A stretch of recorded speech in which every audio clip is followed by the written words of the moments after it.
جب ہم بخشنے کی دعا کریں تو یہ مال تو ہے نہیں جو آپ کسی کو ٹرانسفر کر دیں اکاؤنٹ میں،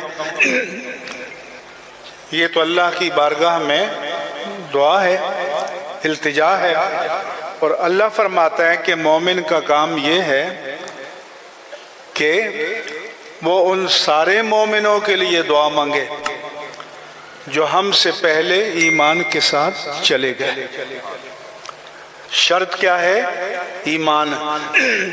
اس سے معلوم ہوا کہ دنیا میں ہدایت کی دعا ہر ایک کے لیے کی جا سکتی ہے، کافر کے لیے، مشرک کے لیے، منافق کے لیے، فاسق کے لیے، فاجر کے لیے ہدایت کی دعا کی جا سکتی ہے، لیکن مرنے کے بعد مغفرت کی دعا صرف مومن کے لیے کی جا سکتی ہے۔ لوگ جنازے کے بارے میں پوچھتے رہتے ہیں، تو اس لیے یہ قرآن کی شرط ہے کہ ربنا اغفر لنا ولإخواننا الذین سبقونا بالایمان، جو ہم سے پہلے ایمان کے ساتھ چلے گئے۔ یہ جو نماز جنازہ ہے یہ بھی اصل میں دعائے مغفرت ہے۔ فرق یہ ہے کہ جو بالغ انتقال ہو جائے تو ان کے لیے دعائے مغفرت ہے، اور اگر آپ کے بچے کا انتقال ہو جائے تو آپ تیسری تکبیر کے بعد اس کے لیے دعا نہیں مانگتے، اپنے لیے مانگتے ہیں کہ اللہم اجعلہ لنا فرطا، کہ اے اللہ تو اس کو ہمارا پیشرو بنا دے۔ پیشرو کے معنی کیا ہے؟ کہ آپ کسی ملک، کسی دیش جانے والے ہوں تو آپ سے پہلے وہاں پہنچ کر آپ کی ریسیپشن کے، استقبال کے انتظامات کرے۔ تو اب یہ دعا مانگتے ہیں کہ یا اللہ جب ہم قیامت میں تیری بارگاہ میں پیش ہونے کے لیے جائیں تو یہ جو بچہ ہے یہ وہاں ہمارا استقبال کرے، ہمارا پیشرو بن جائے۔ وَجْعَلْهُ لَنَا أَجْرًا وَذُخْرًا، اسے ہمارے لیے وسیلہ اجر اور ذریعہ ذخیرہ آخرت بنا دے۔ وَجْعَلْهُ لَنَا شَافِعًا وَمُشَفَّعًا، اسے قیامت میں ہمارے لیے شفاعت کرنے والا اور مقبول الشفاعت بنا دے۔ تو اب معلوم ہے کہ بچے کے لیے کہ جنازے میں جو دعا مانگتے ہیں کس کے لیے مانگتے ہیں؟ اپنے لیے مانگ رہے ہوتے ہیں۔ اور ایک حدیث میں ہے کہ کسی کا ناتمام بچہ 6 ماہ کا، 7 ماہ کا پیدا ہو گیا، اس کو عربی میں سقط کہتے ہیں، انگریزی میں پری میچور ڈیلیوری، کہ 9 ماہ کی پوری مدت اپنے ماں کے بطن میں گزارنے سے پہلے پیدا ہو گیا، 7 ماہ میں پیدا ہو گیا فرض کرو، لیکن پیدا ہونے کے بعد کچھ سانسیں لی اور پھر انتقال ہو گیا۔ تو حکم یہ ہے کہ جب بچہ پیدا ہو جائے اور سانس لے تو اس کا نام بھی رکھا جائے گا، عقیقہ بھی کیا جائے گا، غسل بھی دیا جائے گا، کفن بھی پہنایا جائے گا، جنازہ بھی پڑھا جائے گا۔ تو اب وہ ناتمام بچہ قیامت میں جب اللہ کی عدالت لگی تو وہ تو بے قصور ہے، اس کو NOC مل گیا کہ لے جاؤ جنت میں، اور ماں باپ ہم جیسے گناہگار ان کے لیے ڈگری جاری ہو گئی کہ لے جاؤ جہنم میں۔ تو حدیث میں آتا ہے کہ وہ بچہ وہاں بچل جاتا ہے، یا اللہ میں ماں باپ کے بغیر کیسے جنت میں چلا جاؤں؟ حدیث کے الفاظ ہیں کہ ایھا السقط المراغم ربہ، اے اپنے رب سے جھگڑنے والے ناتمام بچے، ادخل ابویک الجنہ، جا اپنے ماں باپ کو بھی جنت میں لے جا۔ حدیث میں فَيَجُرُّ بِسُرَّتِهِ، ناف کے ساتھ جو ناڑ ہوتی ہے اس کے ساتھ ماں باپ کو باندھ کر کھینچ کر وہ جنت میں لے جائے گا۔ اب آپ سوچیں گے کہ رب سے جھگڑتا ہے،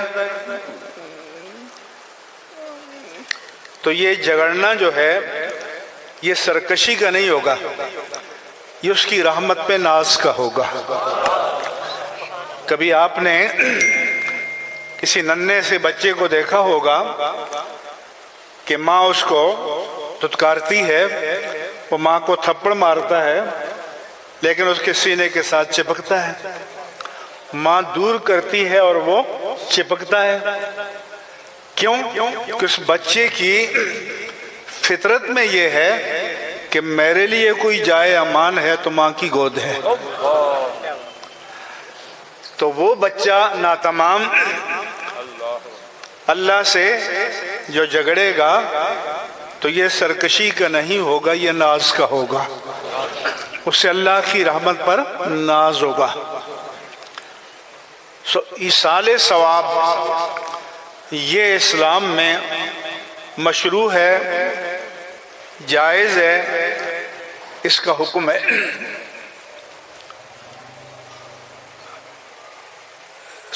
حدیث میں ہے کہ حضرت سعد کی والدہ کا انتقال ہو گیا تو انہوں نے حضور کی بارگاہ میں عرض کی، یا رسول اللہ صلی اللہ علیہ وسلم ان امی افتتلت، میری ماں کا اچانک انتقال ہو گیا، جیسے کہتے ہیں ہارٹ فیل ہو گیا، برین ہیمریج ہو گیا، ایکسیڈنٹ ہو گیا۔ اظن انہا لو تکلمت تصدقت، مجھے پکا یقین ہے کہ اگر میری ماں کو موت سے پہلے کچھ بھی فرصت ملتی تو وہ وصیت کر دی کہ بیٹا صدقہ کرنا میرے لیے۔ تو اس سے ایک تو یہ پتہ چلا کہ مومنوں کا طریقہ ہے کہ موت سے پہلے فرصت ملے تو صدقے کا حکم دینا۔ اب انہوں نے عرض کیا افاتصدق عنہا فلہا اجر، اب ماں کو تو مہلت نہیں ملی، اگر میں ان کی طرف سے صدقہ دوں تو کیا ان کو اجر ملے گا؟ حضور نے فرمایا کہ ملے گا۔ اور پھر فرمایا اس زمانے میں مدینہ منورہ میں پانی کی کمی تھی مسلمانوں کے لیے، تو حضور کے حکم پر انہوں نے کنواں کھودا اور اس کنویں کا نام تھا بئر ام سعد، ام سعد کا کنواں۔ اور یہ نسبت ہوتی ہے ایصال ثواب کی، جیسے آپ جامع مسجد علی، جامع مسجد ابوبکر، جامع مسجد فاروق، جامع مسجد شہر ربانی، مسجد تو اللہ کی ہے، لیکن یہ نام جو ہے یہ نسبت ایصال ثواب کے لیے ہوتا ہے۔ تو مالی صدقات پر تو اتفاق ہے۔ اب ہم تلاوت کرتے ہیں، تسبیحات پڑھتے ہیں، اذکار پڑھتے ہیں، درود پڑھتے ہیں، تو ہمارا ایمان ہے کہ اس پر بھی ثواب ملتا ہے اور ان کا بھی ایصال ثواب ہوتا ہے۔ حضرت علی المرتضیٰ رضی اللہ عنہ سے روایت ہے، اگر کوئی قبرستان میں اپنی ماں یا باپ کی قبر پر جائے تو قبر پر جانے کا ادب یہ ہے کہ پائنتی کی طرف سے جاؤ اور سراہانے کے سامنے کھڑے ہو جاؤ، کیونکہ جب میت کو قبر میں لٹاتے ہیں تو اس کے چہرے کو قبلے کی جانب تھوڑا سا جھکا دیتے ہیں، تو جب اس کے سامنے آپ کھڑے ہوں گے تو پیٹھ قبلے کی طرف ہوگی اور میت کی طرف آپ کا منہ ہوگا۔ اسے کہتے ہیں فیس ٹو فیس، رو برو، اور اسی کی عربی میں معنی ہے مواجہہ۔ جو حضور کی بارگاہ میں ہم سلام کرتے ہیں تو اس کو جو مواجہہ کہتے ہیں کہ ہمارا رخ جو ہے رخ مصطفیٰ کی طرف ہوتا ہے، اس کا جو نشان لگا ہوا ہے مواجہہ اقدس۔ ایک مرتبہ میں عمرے پہ گیا ہوا تھا، مسجد نبوی بند ہو گئی تو ہم باہر نکلے، گنبد خضرا کے سامنے کھڑے ہوئے، کچھ دیر صلاۃ و سلام پڑھا، پھر دعا کرنے لگ گئے تو ہمارے پاکستانی جمع ہو جاتے ہیں، تو ایک ان کا متوع آیا تو پکڑ کے قبلے کی جانب پھیرنے لگا۔ میں نے کہا بھئی یہ کیوں؟ انہوں نے کہا کہ دعا قبلے کی طرف کرو۔ تو میں نے کہا جمعہ تھا اور مسجد نبوی کے امام نے خطبہ جمعہ میں جب دعائیں مانگی تو آپ کا فرض تھا کہ پکڑ کے ان کو قبلے کی جانب پھیر دیتے،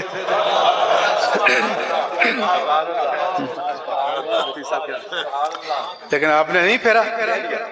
ہاں، تو میں نے کہا کہ خطبہ دیتے وقت امام کا رخ قبلے کی جانب پشت ہوتی ہے اور مسلمانوں کی جانب رخ ہوتا ہے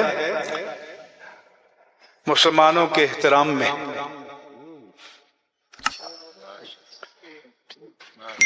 ان کی رسپیکٹ میں، تاکہ فیس ٹو فیس بات ہو۔ تو میں نے کہا کہ اگر عام مسلمانوں کے احترام میں قبلے کی جانب پیٹھ کر کے خطبہ دیا جا سکتا ہے، دعا مانگی